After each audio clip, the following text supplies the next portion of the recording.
ఏపీలో ఎన్నికలు ముగిశాయి. జూన్ 4న ఫలితాలు వెల్లడి కానున్నాయి. ఇప్పటివరకైతే అధికారంలోకి వస్తామని అటు కూటమి ఇటు వైసీపీ పోటాపోటీగా ప్రకటనలు చేస్తున్నాయి. ఇక ఏపీ అసెంబ్లీ ఎన్నికలకు ముందు ఆర్డీవీ అధినేత రవిప్రకాష్ ముందుగానే సర్వే పేరుతో సంచలనమైన విషయాలను వెల్లడించారు. ఆంధ్రప్రదేశ్ ఎన్నికల్లో కూటమి పార్టీ అధికారాన్ని ఏర్పాటు చేస్తుందని ప్రకటించారు. రవిప్రకాష్ సర్వే పట్ల టీడీపీ నాయకులు సంతృప్తి వ్యక్తం చేస్తే వైసీపీ నాయకులు విమర్శలు మొదలుపెట్టారు.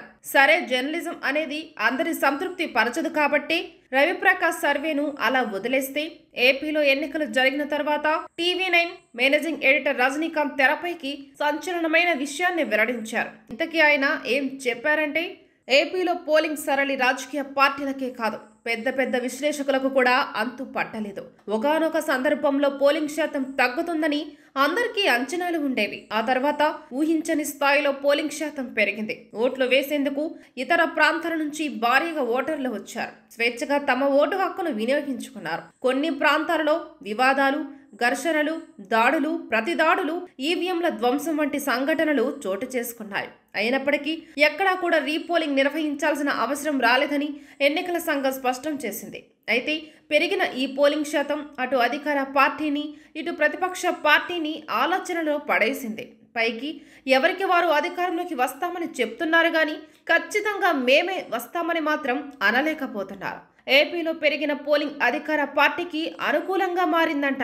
ఖచ్చితంగా వైసీపీ మళ్లీ అధికారంలోకి వస్తుందంట.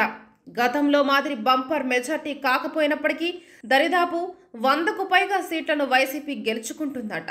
ఈ మాట అన్నది ఎవరో కాదు, టీవీ9 మేనేజింగ్ ఎడిటర్ రజనీకాంత్. ఆంధ్రప్రదేశ్లో ఈసారి పోలింగ్ శాతం పెరిగింది.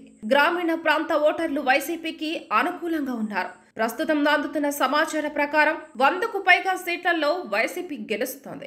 జగన్ మళ్లీ ముఖ్యమంత్రి కాబోతున్నారని రజనీకాంత్ వ్యాఖ్యానించారు. రజనీకాంత్ చేసిన వ్యాఖ్యల నేపథ్యంలో విమర్శలు వ్యక్తమవుతున్నాయి. జగన్ ప్రభుత్వం పట్ల తీవ్ర వ్యతిరేకత ప్రజల్లో ఉందని, దాన్ని పక్కన పెట్టేందుకే రజనీకాంత్ ఈ వ్యాఖ్యలు చేస్తున్నారని నెటిజన్లు వ్యాఖ్యానిస్తున్నారు. పట్టణ ఓటర్లలో జగన్ పై వ్యతిరేకత ఉంది, కానీ గ్రామీణ ప్రాంత ఓటర్లు వైసీపీకి జై కొట్టారు. ఖచ్చితంగా పార్టీ అధికారంలోకి వస్తుందని రజనీకాంత్ వ్యాఖ్యలు చేయడం విశేషం. అయితే తన ఆర్టీవీ ద్వారా రవిప్రకాష్ చేసిన సర్వేలో కూటమికి అధికారంలోకి వస్తుందని చెబితే పోలింగ్ ముగిసిన తర్వాత అదే రవిప్రకాష్ శిష్యుడు రజనీకాంత్ ఏకంగా వైసీపీ అధికారంలోకి వస్తుందని ప్రకటించాడు. అంటే గురు శిష్యులు పార్టీలుగా విడిపోయారన్నమాట. ఇంతకీ గురు శిష్యులు చెప్పిన జోస్యంలో ఎవరికి అధికారం దక్కుతుందో, ఎవరికి ప్రతిపక్ష స్థానం లభిస్తుందో జూన్ 4న తేలనుంది.